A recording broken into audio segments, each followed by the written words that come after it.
Hi, good morning, everyone. It is Wednesday morning here in Colorado.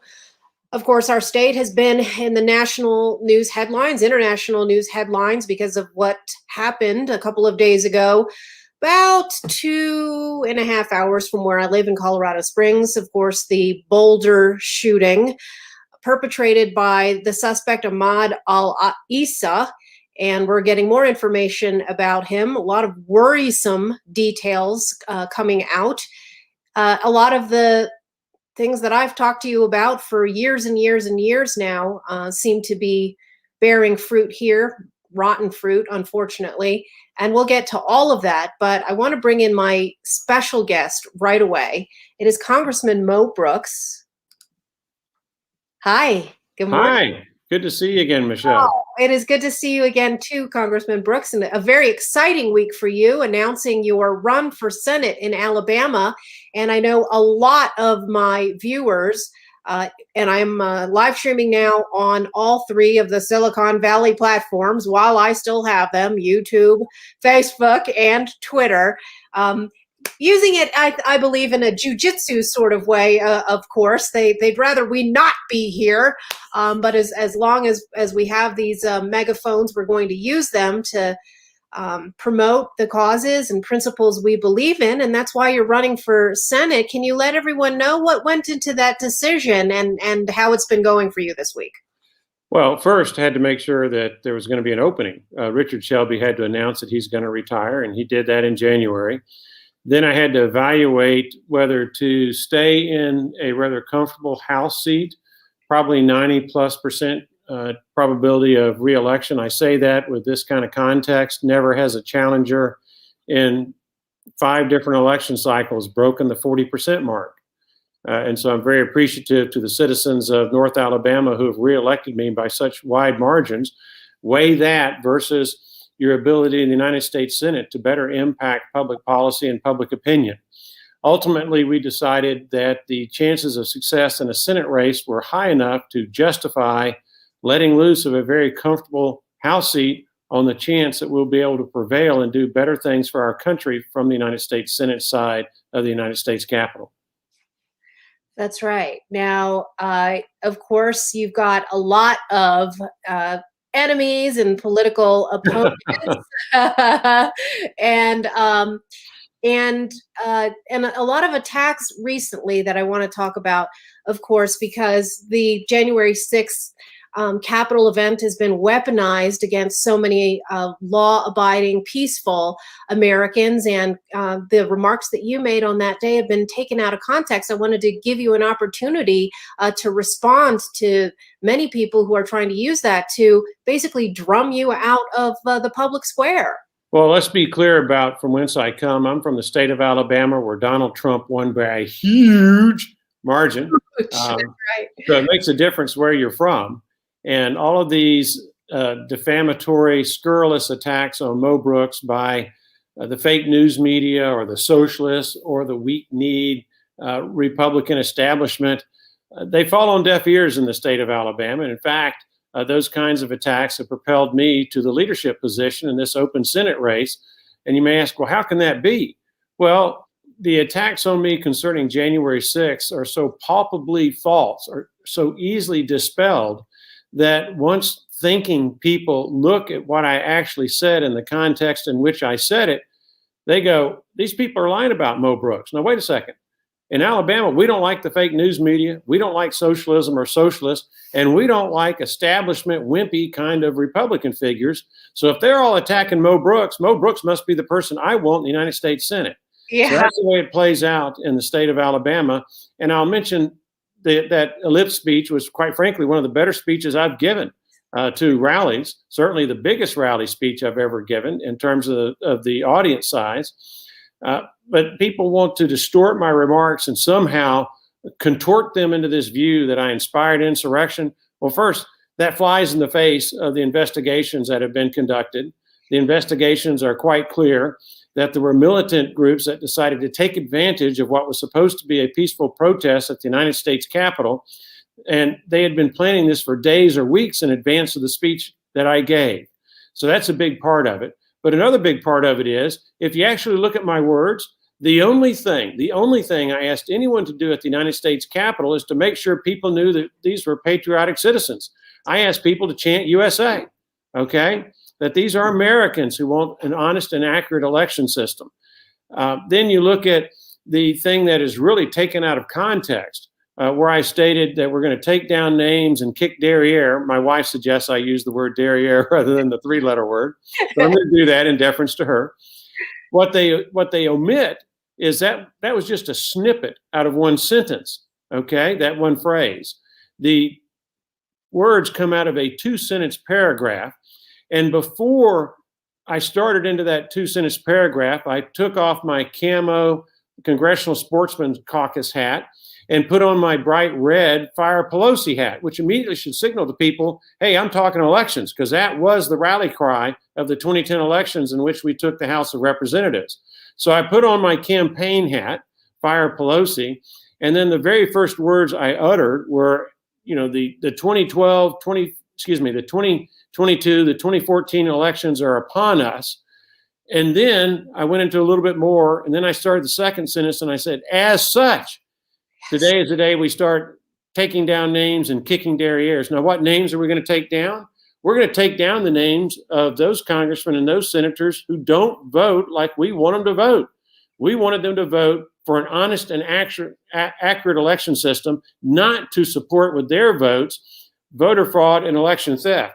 And when were we going to kick their derrieres? Well, as such, as the previous sentence had indicated, in the 2022 and 2024 election cycle. But the fake news media, they don't care about the truth. They care about scoring points with ratings or clicks if you're on a blog or on the internet or whatnot. And so they are more than happy to lie if it will enrich their pockets by increasing their audience a little bit. Amen. Absolutely. And it is ridiculous, the parsing that goes on when inflammatory and very insightful, with a C, not an S-I-G-H-T, insightful rhetoric on the left proliferates and metastasizes across the public square and social media with no consequences. And of course, the other thing they miss too is that you are someone who is not going to hold back when it comes to the establishment on either parties, and there are a lot of America First voters out there who are enraged not just by the socialist left, but as you put it so well, music to the ears of my audience, the weak-kneed GOP establishment. They are going to be raising a lot of money to make sure that you don't get into the Senate. So I want to make sure that everybody knows where to go to support you. Your campaign site is at mobrooks.com.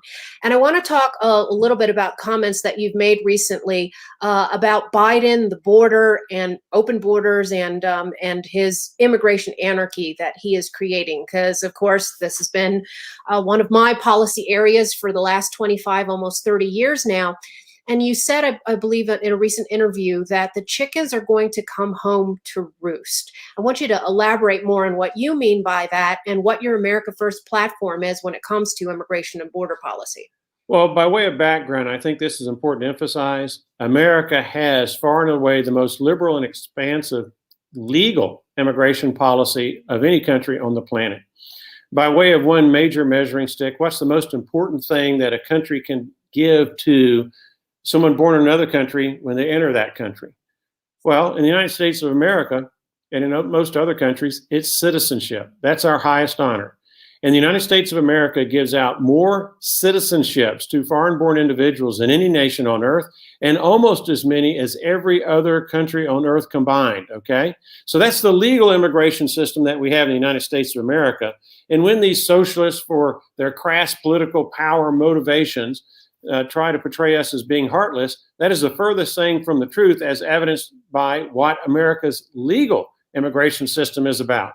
So with that as a backdrop, we have to stop illegal immigration because the damage it does to American citizens. And when I'm talking about damage, I mean real damage. The people like Joe Biden, like Nancy Pelosi, like Chuck Schumer, who advocate these open borders policies, they literally have the blood of American citizens on their hands because of the effects of those policies. If you look at federal government crime data, roughly speaking, on average, about 2,000 Americans are dead each year at the hands of illegal aliens killed on American soil.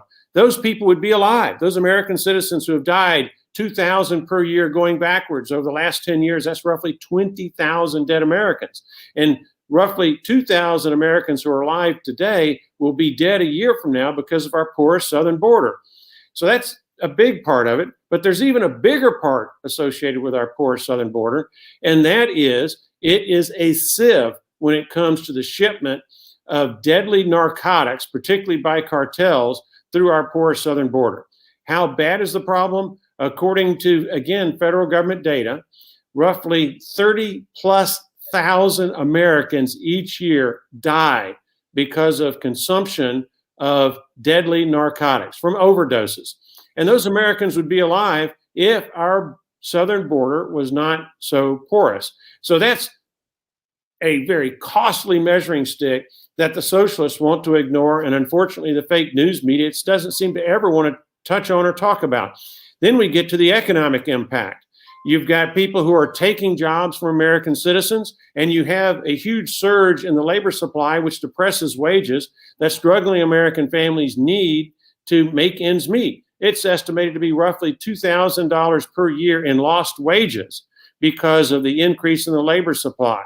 Anyone who's familiar with supply and demand economics, you suddenly artificially increase the supply of something, the natural tendency, everything else being the same, is for the price to go down. So that's hurting a lot of American families who are struggling to make ends meet. And then you've got the adverse effect on taxpayers. Like it or not, households that have an illegal alien in them are far more likely to be on welfare than any other kind of household in the United States of America. The net tax loss to American taxpayers is in the neighborhood of $200 billion a year at the city, county, state, and federal level because of the services consumed by illegal aliens and their families, money that otherwise could be used to help struggling Americans on the one hand, or kept in the pockets of taxpayers on the other. So you put all this together, and there's no justification for what Biden, Schumer, and Pelosi are doing, but they do it anyways. They don't care about those American lives. They don't care about the adverse impact on American families' pocketbooks. They are doing this for pure political power because they understand that if they can give that amnesty and citizenship that Joe Biden so brazenly promised illegal aliens on October 22nd in the presidential debate, those are ready-made for Democrat voters because they're welfare recipients. Absolutely. American citizens, taxpayers, families are just getting walloped from all sides, and particularly at the southern border, but also in the interior. And it's a war on the border that's been going on, an undeclared one. I don't know if you've been down there and visited some of the rancher families that have had to It's dangerous. yeah, basically fend for themselves for the last 30, 40 years now. And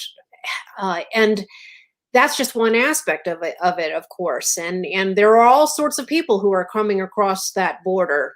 There's, of course, the sex trafficking, the drug trafficking, the cartels, and a lot of people who are OTMs other than Mexicans, many of them coming from Middle Eastern countries and just traipsing across the border into this country. That's just one aspect of it. Then, of course, you have all the legal means through which people are coming into the country. And I wanted to talk a little bit about what's going on in Boulder because what we are hearing is that the suspect was a Syrian refugee and his family had come in during the Clinton administration. Of course, under the Obama-Biden years, there was another effort to ratchet up the number of refugees from Middle Eastern countries. Trump came in and he brought those levels back down almost to zero from a high of about 100, 150,000 during the Obama-Biden years down to 18,000 before he left office. Now, Joe Biden wants to jack those numbers back up again. Where do you stand on the refugee resettlement program, which has really basically redistributed many people from third world and Muslim-dominant, terrorist-friendly countries into the interior, into the heartland of our country, without any sort of systematic assessment of the economic and cultural impact and welfare impact, let alone national security implications of the program? Generally speaking, I prefer that those individuals stay in their own countries and fight to improve their own countries rather than live off the hard labor of American taxpayers. And let me mention that in this kind of context, America is going to blow through the $30 trillion debt mark this year, maybe even 31 trillion. Time will tell. Certainly the Democrats know how to spend money. They just don't know how to make it. Right. And so that comes out to about $90,000 for every man, woman, and child who's an American citizen in the United States of America. And I want everybody to think about that. Well, who owes that money? Who's going to have to pay it back? Well, we are. American citizens are the ones who have signed that tab. And like it or not, our debt burden is $90,000 for every man, woman, and child. Now, if you're a family of four, that means your share is $360,000. If our creditors come calling, can you write that kind of check? That's what would be expected of you. But it's even worse than that, because roughly half of American households don't earn enough to pay income taxes. So that means the burden of paying this tab is going to rest largely on the shoulders of those of us who have taken advantage of America's opportunities to such a degree that we earn enough money to owe income taxes. And we're going to have to pick up the tab for those who don't. So that means our share of a family of four, if you earn enough to pay income taxes, is $720,000. And so we're on a path to a national insolvency and bankruptcy because we can't pay that money back should our creditors decide that they no longer want to loan it to us. And if that happens, you're talking about what would likely be the worst calamity in the history of the United States of America, with the possible exception of the Civil War. Think of what happens to families, to the anarchy that would ensue if all of a sudden public housing is closed down because we don't have the money to pay for it. If all of a sudden people who are so accustomed to getting food subsidies of one kind or another, food stamps is the lingo that we've used for decades, although it's a little bit out of vogue now. If suddenly that is cut off, how are they going to feed themselves? How are they going to get health care if we don't have the money to keep our hospitals open? Perhaps most importantly, how are we going to pay for national security if we don't have the money because we're bankrupt? So some really bad things can happen in the United States of America as a result of the risks that we are taking with our solvency and importing thousands, tens of thousands, hundreds of thousands, or even millions of people who are going to be immediately upon coming to the United States of America wards of taxpayers. That's wrong. That's mistreating Americans who are struggling to make ends meet. So I believe we ought to limit that, particularly in times where unemployment is not as good as it should be, particularly in times when those who are the least of us, who work with their hands, need that extra boost that they would be forcing employers to give them if there was not a huge supply of cheap foreign labor. Yeah, and of course you have all of these low-wage workers pouring in across the borders illegally, as well as through many legal channels, many of those being expanded thanks to House Democrat legislation. And shockingly for people who don't pay attention, but not shockingly for those of us who do, a handful, I think almost a dozen House Republicans who have supported expansion of those programs, as well More as than that. Right? Is it? Yes, it is more than that. And here's why. Two special interest groups lobby fiercely, and they're powerful, lobby fiercely for cheap foreign labor rather than paying market prices to attract American labor to get that work done. One is the agricultural community. The farmers' political union is very powerful in most states of the United States. And you couple them with the United States Chamber of Commerce, whose constituents definitely want cheap labor. And what's the best way for businesses that are members of the Chamber of Commerce to get cheap labor? Well, it's to import huge sums of legal and illegal foreign workers who are willing to work on the cheap, much less than what would have to be paid to American citizens.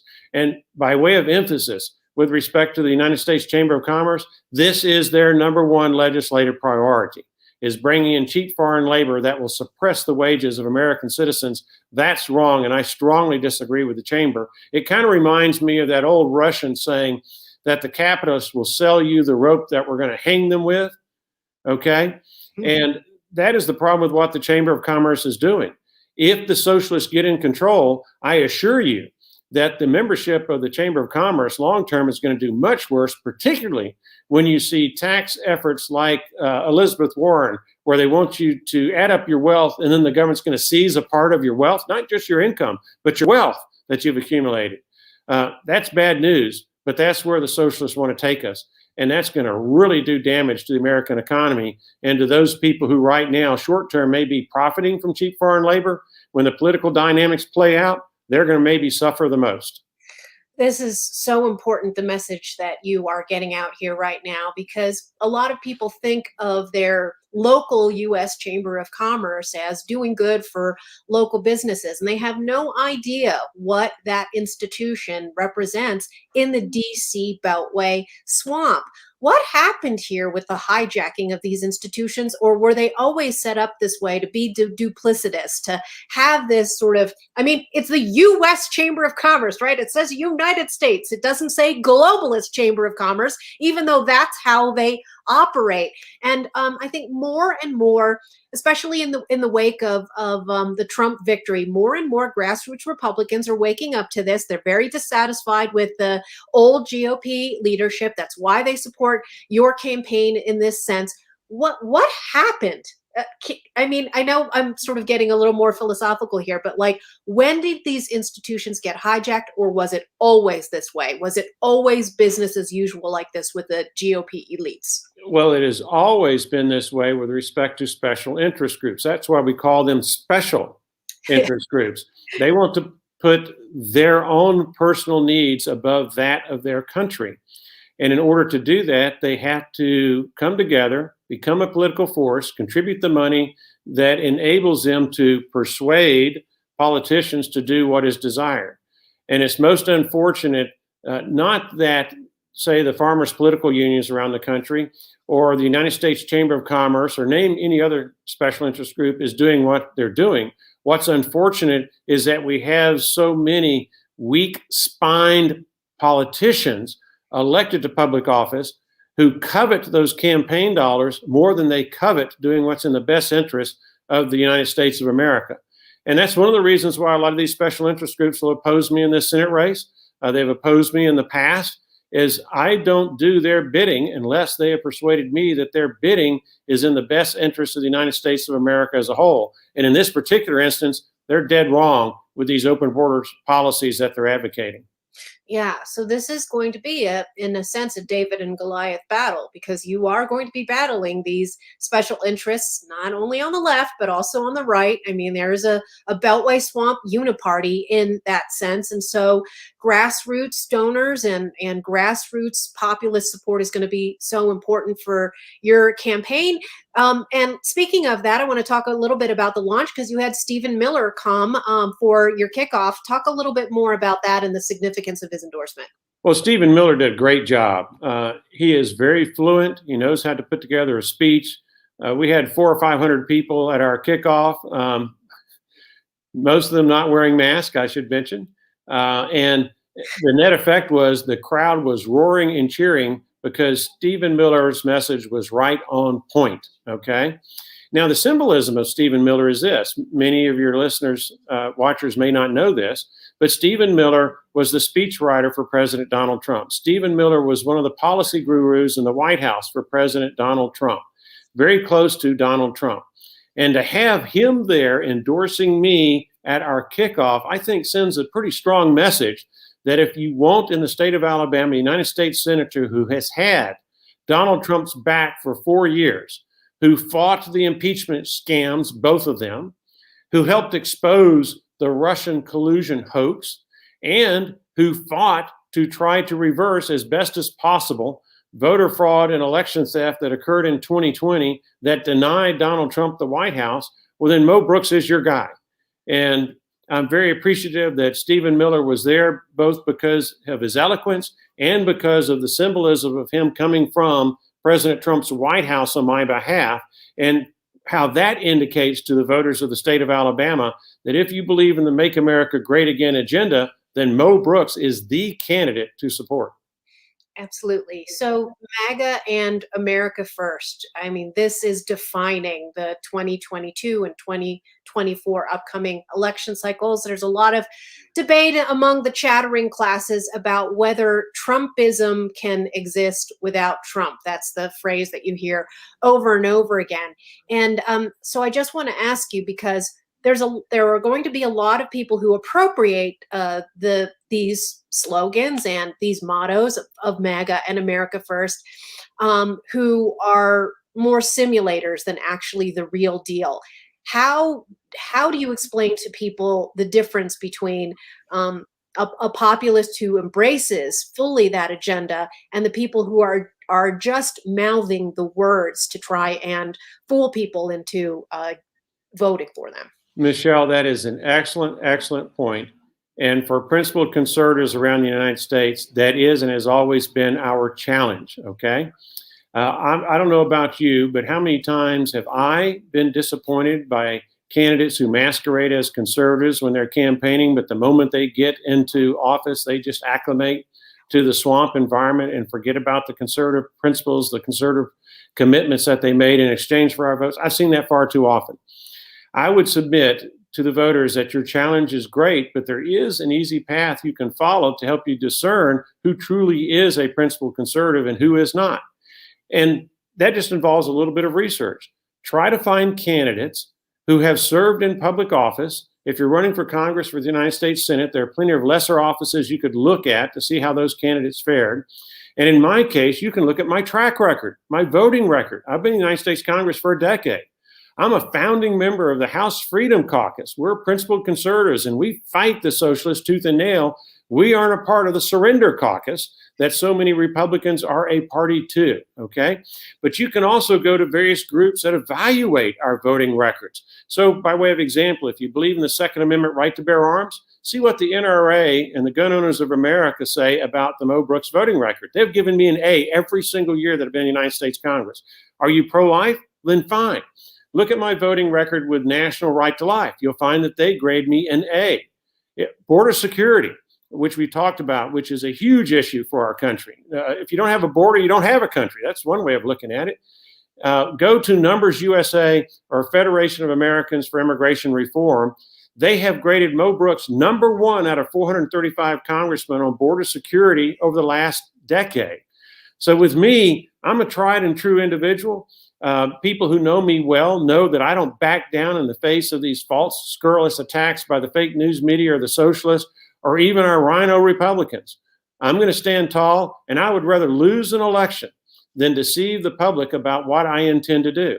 So kind of the nice thing, but not so nice about Mo Brooks is I don't have a lot of diplomatic capability. I tell people, this is what I believe, this is why, and it's fine if you don't like me. If you have a different philosophy of government, vote for the other guy. But if you agree with me, vote with me. And so I try to provide clarity so that people will know what they're getting if they elect Mo Brooks to the United States Senate. And apparently that's looking pretty good, because right now, from all the polling that I've heard of or seen, we have a double-digit lead over every single actual or potential candidate. So that's a good place from which to start. Now, I understand polls are just a snapshot in a moment in time, and campaigns influence polling data over time. Our campaign's job is going to be to magnify, increase that lead that we have, while at the same time, the other people who are running, they're going to have the task of trying to cut into it. So that's where the battle is going to occur. Got it. Where can people follow you on social media? We've got your website, mobrooks.com. Well, that's the place to go, is mobrooks.com, and there you can find every other social media outlet that we have available. And of course, if you want to help, money is the mother's milk of politics. We are accepting campaign contributions. I'm used to being outspent. I'll probably get outspent in this Senate race, but you know what? We have the ability, and we've shown the ability to win even when outspent. And I'll use as an example, in 2010, when I was first elected to Congress, I ran against a party switching incumbent and a second gentleman, and the two of them outspent our campaign roughly $2.5 million to $160,000. And we beat them both without a runoff in a Republican primary. So I try to maximize the utility of the dollars that are contributed and do the best we can. And fortunately, for whatever reason, the voters of the state of Alabama have liked the job I do, as evidenced by two things. Number one, I have been elected more times carrying the Republican banner in general elections than anybody else in Alabama history. Number two, when I run for re-election, that's 11 different times I've run for re-election as a legislator, as a county commissioner, or a United States congressman, never has an opponent broken the 40% mark. So I think that's a pretty good indicator that the people I represent, they like the job that I do for them. And I promise you, if I'm in the United States Senate, what you see is what you get. And I'll also try to do the same kind of job that I've done in the other offices I've held. Plain spoken, unapologetic, patriotic, and somebody who will combat the forces of evil and the forces who are undermining America. Appreciate you so much, Congressman Mo Brooks, mobrooks.com, running for Senate in Alabama. And we appreciate everything you do for our country. Thank you. Thank you so much, Michelle. You bet. Take care.